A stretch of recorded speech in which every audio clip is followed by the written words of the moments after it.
What's up, everybody? This is Terminator Juice, and we're getting closer. This is Juice Opinions number 18, and this will be the final part to my ranking the top or my favorite Nintendo home consoles from 6 to 1. So in this episode, you're getting number 2, mine and my number 1 most favorite Nintendo home console. So very exciting. As of recording this, there's basically 6 days and let's see, 5 hours till the midnight release of Breath of the Wild. So very exciting time. And to commemorate this awesome time, I wanted to show off my newest pickup here. Nice gold reflection there. Legend of Zelda Arts and Artifacts book. Look at this thing. It's huge. Like, this is, this thing weighs about 10 pounds. $23 on Amazon. And if you like awesome illustrations and to see some stuff, let me just, I don't know how well. I mean, there's a video. I forget who was showing it off. Game Explain or something. But, like, you just get some really cool full page, really great quality paint. The print quality and the paper quality is phenomenal. And oddly enough, one of my favorite links, let's see if I can find it real quick, surprised me in a game I played a couple times on the Game Boy Advance, was the Minish Cap. And they had some of the best I guess concept art or character design. It's really cool. I like, just like with the Wind Waker, I like the thick black outline. I wish, like for Wind Waker, I wish they would have done that in the game. About to give up on this. Yeah, I should have made a note to what page it was on. But anyway, great, awesome book, and it's gonna be on my coffee table, and excited that it turned, it's good a quality. So anyway, let's start with first little thing I want to address, the potential issues with the Joy-Cons and Legend of Zelda frame rate. People have been tagging me on stuff on Twitter, and I'm just going to wait because there is a day one firmware that hasn't come out yet. I don't know if that will mean anything, but I'm going to reserve judgment until at least after that, and obviously until I play Breath of the Wild myself, and then I'll comment on that. It's just one of those things. Every console launches with some kind of quirkiness. Like the PS4, people were saying, "Oh, they're breaking, they're overheating, they're doing this and that," and it was a few minor situations. So let's just wait and see, and then we'll see what happens.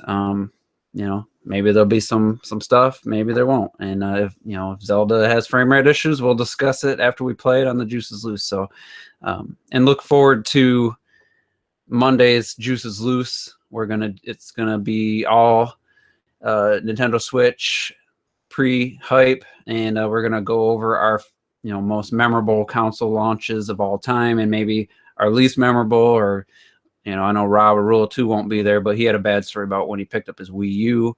So just share some stories, reminisce about all the console launches that we partook in. Myself, day one, I've only been there day one for a console a handful of times, so that's the kind of stuff we'll talk about. And then I'll just being excited about the Switch, kind of a special guest, another person who had hands-on, went to PAX South. He's going to be on, first time ever on the Juice is Loose, John Shaw, if you've heard of him, Full Effect Gaming, and he's usually on the Live and Level podcast. I wanted to get another person on who had hands-on, since Rob wasn't going to be able to make it from Rule 2. And, I haven't heard his take on it, so I thought it'd be cool. He said he'd probably be able to, so look forward to that. All right. First thing on the docket now is I did 2 polls this week on Twitter. It was the first time I ever did polls, and I had some pretty good results. And so the first one, and if you guys aren't following me on Twitter, I know a lot of people are. I don't have that many followers compared to my subs. And I've been a lot more active. I've been doing a countdown, sharing a picture of something from Legend of Zelda Breath of the Wild with, this many days left. It's been over a week I've been doing that, and tonight will be 6 days at midnight. So the first question, or poll question, was, will the Legend of Zelda Breath of the Wild score over, under, or the same as Skyward Sword's 93 average on Metacritic? So your options were over 93, under 93, or the same as Skyward Sword. So 162 votes, which was a lot more than I was expecting. I thought maybe get 20 people to respond. So 86% said over. They expect the Metacritic average for Breath of the Wild to be over a 93. So it could be 93.1, but 8% said under, and then 6% said it'd be a 93, which that surprised me that more people thought it would be under 93 than would be the same. So yeah, interesting stuff there. I had another poll. I'll give the results later. So let's get into my number 2 favorite Nintendo console of all time, which once I reveal that, you'll know what number 1 is if you've been watching my last 2 Juice opinions. So again, I'm going to give the standout titles, and then list good games, some okay games, some disappointing games, and then, the good things about the system and some of the bad things, if there was any. So number 2 is the SNES, and Josh S., you got it right. The Super Nintendo Entertainment System. Did not get it at launch. I got it the 2 Christmases after it launched. My mom got it for me. I was a young lad back in 92. First game I ever bought with my own money was Legend of Zelda A Link to the Past. It's probably still it's right there, 1 or 2 favorite game of all time. Standout title, Super Mario World, packing game. Super Metroid, another standout. Super Mario Kart, one of my more fond memories of the Super Nintendo, playing multiplayer with my friends. Star Fox, the original, still, I don't know, I think I like Zero just a little bit better, but to me, Star Fox, the first one, was my favorite. Street Fighter 2 Turbo was amazing. I so many stories about friends getting mad during, someone beating somebody. Mortal Kombat 2 was the other standout title. So 2 third-party games, and the rest, and Donkey Kong Country. Got that. It came out on my birthday, November 21st, 1994. So that was another standout title. Love those games. All those games are just amazing. I guess Mortal Kombat 2, that's more nostalgia. I played it not that long ago. I mean, it's still good, but it definitely doesn't play as good as Street Fighter does. And A Link to the Past, I just beat that game a couple years ago, and it's still as good as it ever was. Some good games. Killer Instinct was pretty fun. Teenage Mutant Ninja Turtles, Turtles in Time, I believe what it was called. Rock and Roll Racing was a cool one with licensed music. DuckTales, Batman Returns was a great beat 'em up. Contra 3 was a pretty stellar.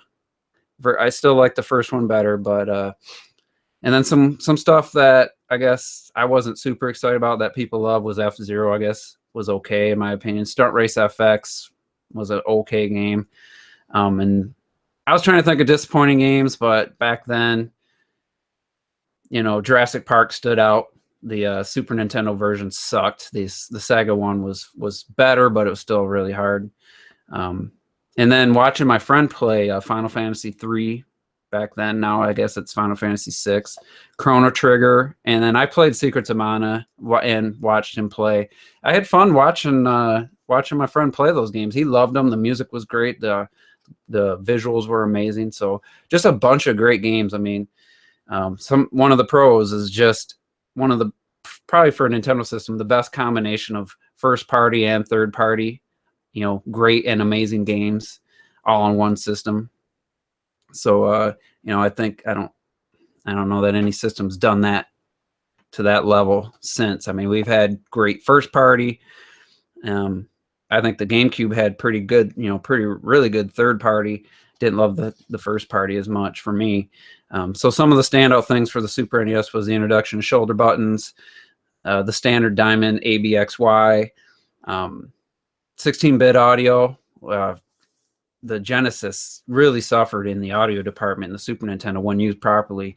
Just really, that was one of the first things I noticed playing Super Mario World. It wasn't even the graphics. It was the audio when you're on the second or third level in the cave and the echo when you jump. It was crazy. Mode 7 was a cool little gimmicky thing that was used in a lot of games. Then they had the Super FX chip, which allowed for polygons. It was the first, or if not the first, it was definitely the first successful use of polygons in a game in Star Fox. Completely changed how I perceive games. Not only did they take this really awesome cinematic approach with the music and the opening cutscene, I've never went like this before while playing a game, like dodging stuff, because nothing was ever coming at you believably in a video game before, maybe other than PC, but I wasn't PC gaming. So it was just mind-blowing. And I forgot to point out behind me, I got a little Breath of the Wild frame picture that I printed out. And if you notice, right there's my Twilight Princess. I moved all my Wii U games down in my basement. I'm going to hook the Wii U up down here to my projector on my 82-inch screen. It's not ideal for gaming, but it does look good, and it'll be a nice way I can still play Wii U games, and I can hook it to my computer monitor really easily down here. So anyway, back to the Super NES. Like I said, combination of first and third party games. RPG fans really had something to love. Some of the only negative I could think of was some of the games prices were really high back then because of the carts, and the memory was expensive. I mean, I remember paying $60-$70 for a Super NES game, back then with inflation. That's probably over $100 now. So, and the other thing, my shoulder buttons always broke, and they were this, instead of just being a nice button, the plastic would break. It'd still work, but it'd be annoying. It happened to both of my controllers. And then over time, the things discolor. So the use of the whatever plastic they use sucked, because mine's all like yellow and greenish now. It sucks, but system still works. And it was more reliable save. Game saves were, I never had an issue. And on the NES, it was touch or go with the Legend of Zelda. It was really iffy.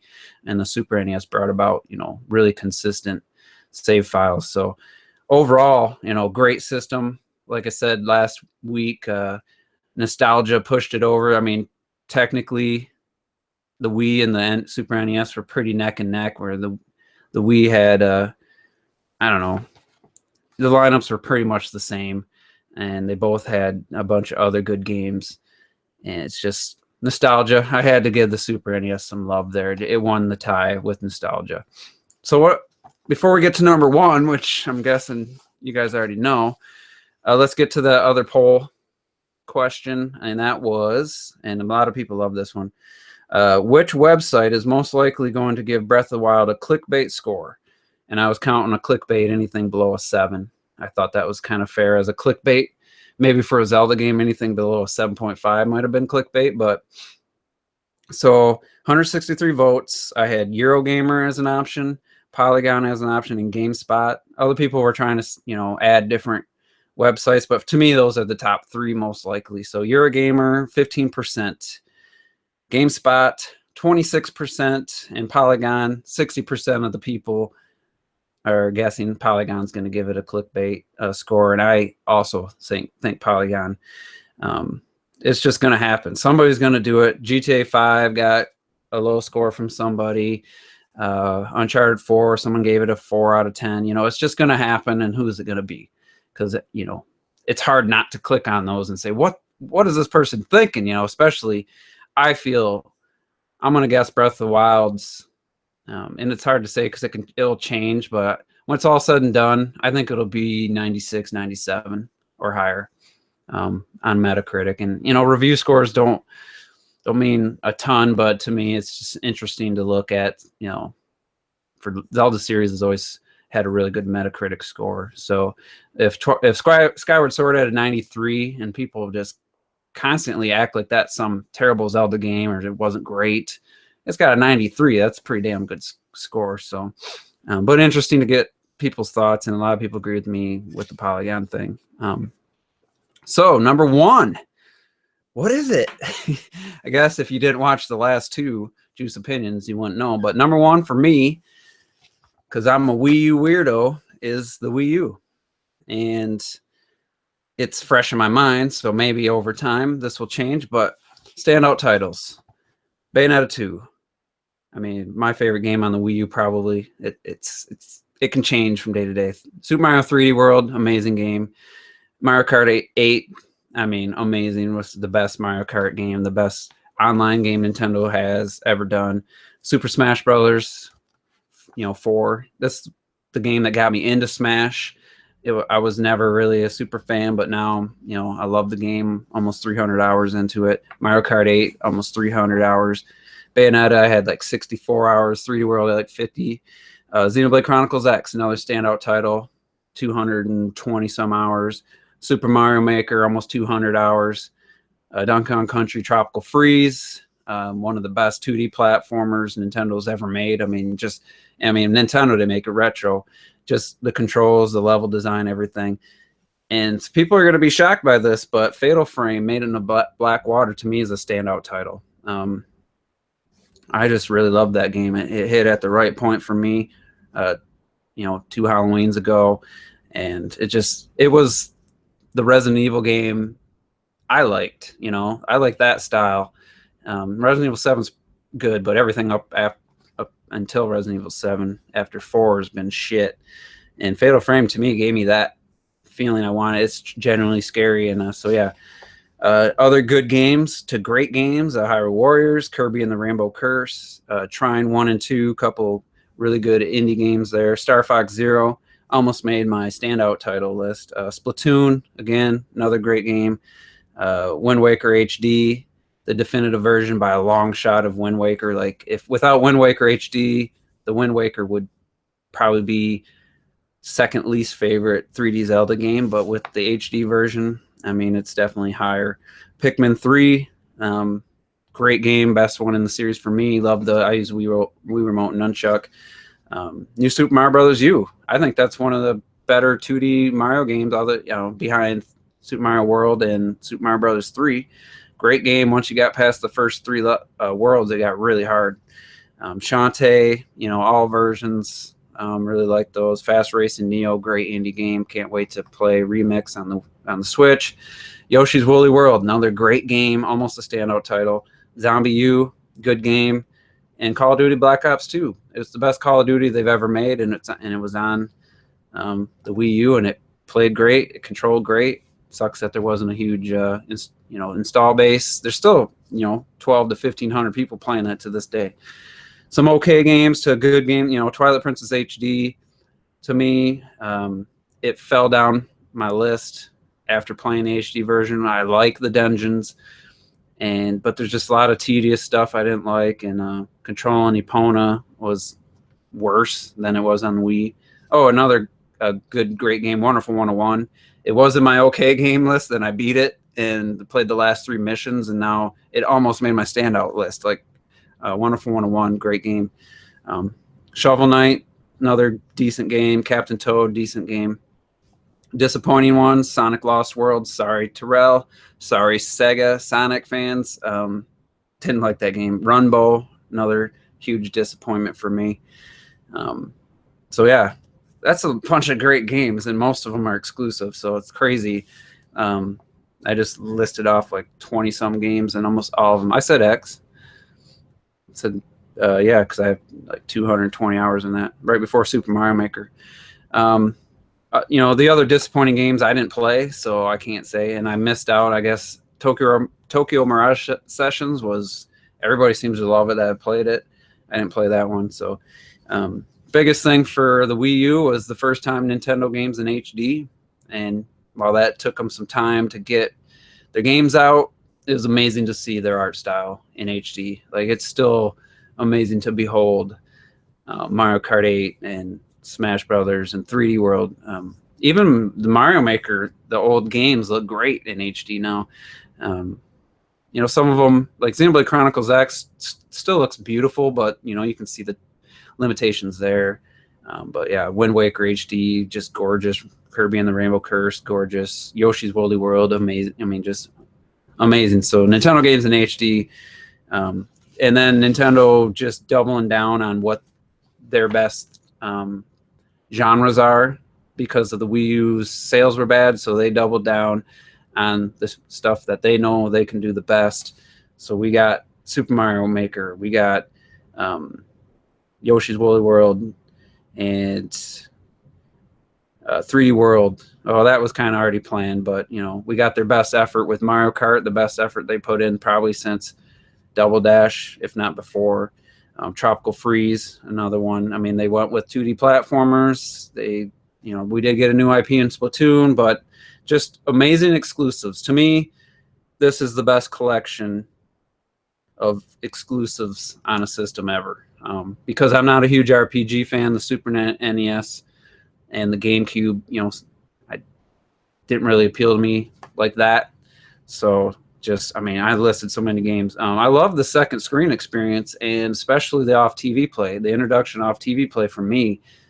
I'm so glad the Switch has that option, because I wasn't ready to give that up. Like, there's no way I was going to give that up. So I'm glad I don't have to. And it's just, especially as a football fan, it's like, oh, I can watch the game, but then I can't grind in Xenoblade, you know. I want to do both, so I can, because, you know, especially a game like Xenoblade Chronicles X, where you don't have to pay attention every second to the screen. And just a lot of games. Mario Maker worked great off TV. Smash, 3D World, Mario. I played Bayonetta off TV. I played Call of Duty. I mean, couldn't with Star Fox, couldn't with Splatoon. That's why I didn't play those. I mean, you could with Star Fox. It wasn't ideal. That's why I didn't play Splatoon as much. It didn't have an off TV option. So with Switch, Splatoon 2, I'll definitely get some more playtime there.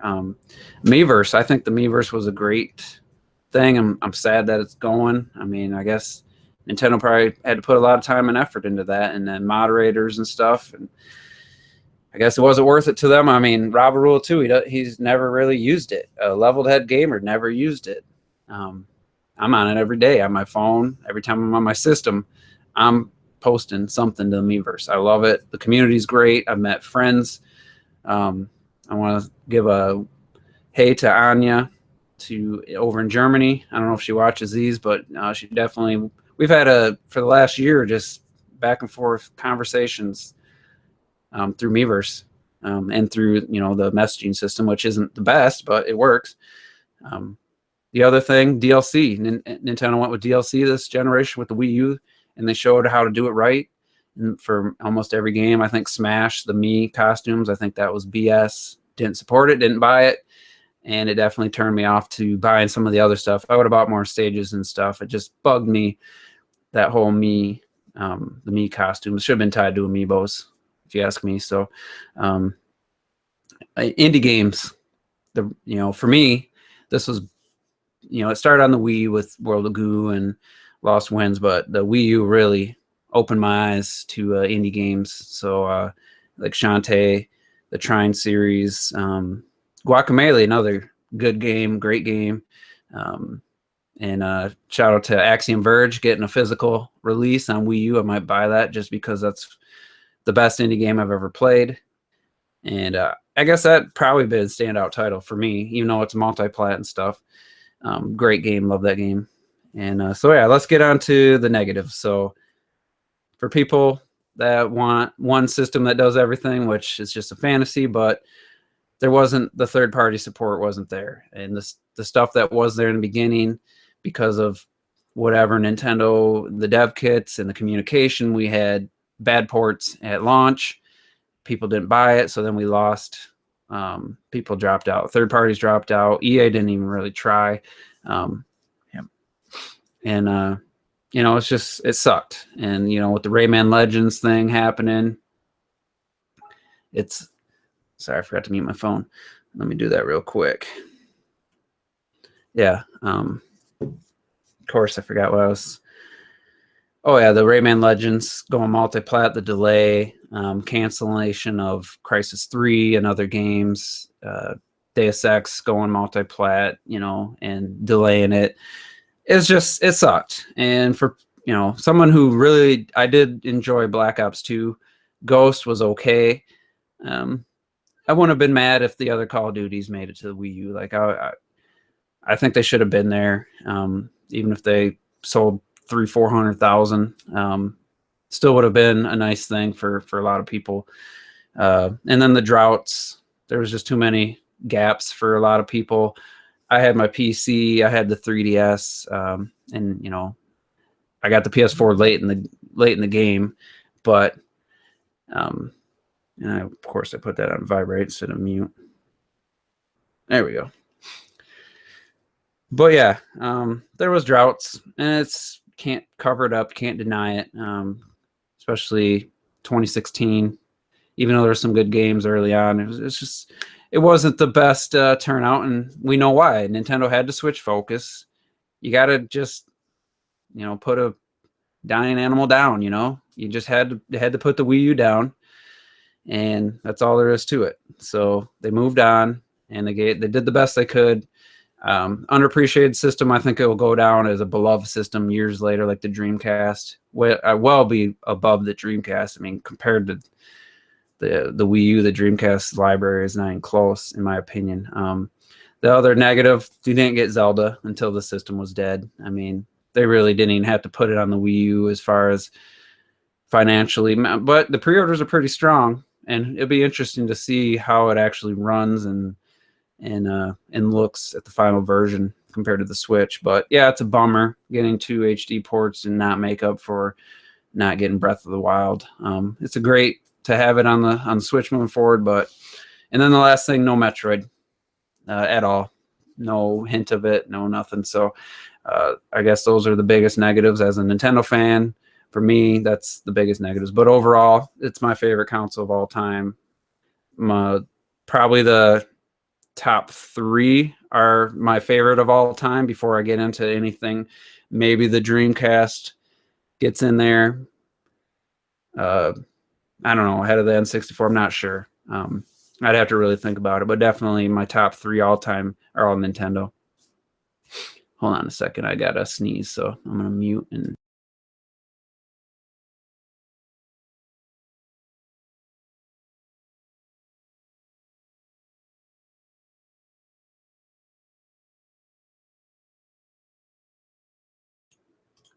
Sorry about that. You know, goddamn cold, just lingering. So anyway, it's just my favorite system of all time. It's got me the most excited about gaming since I was a kid. You know, like the Super NES definitely had the same feel.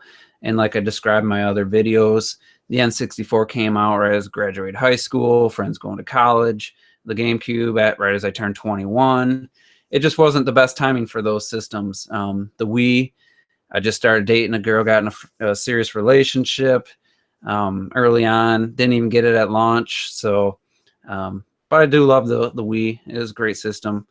And, you know, I'm glad the Wii U has a Wii built in. So, yeah, it's just a great system. I don't care what anybody says. I'm not ashamed. I don't debate people, but try to tell me the Wii U isn't justified the purchase with all those games I listed. And I left some out, and I didn't really count third parties. I mean, some people other than Zombie U, but you know, it's just a great system. And I think if you're a Nintendo fan, unless you're just a diehard Metroid and Zelda only fan, I don't see any reason why you didn't have the Wii U and didn't love the games that came out. That's just all there is to it. So yeah. So thanks, you guys, for tuning in. Next week, obviously, by the time I do this Juice Opinions number 19, I'm going to have hands-on impressions of my Nintendo Switch and Zelda. So it's going to be exciting. I'm going to save, you know, my full impressions for the Juice is Loose the following week. But yeah, tune in on Monday, which will be the 27th, for the pre-Switch launch extravaganza podcast. Yeah, like I said, we're going to be reminiscing about previous console launches, maybe get some other people's favorite, you know, moments going to get their console, systems they didn't pre-order or didn't get, like the Wii for a lot of people. And yeah, it's just going to be interesting to hear everybody's take and everyone's excitement.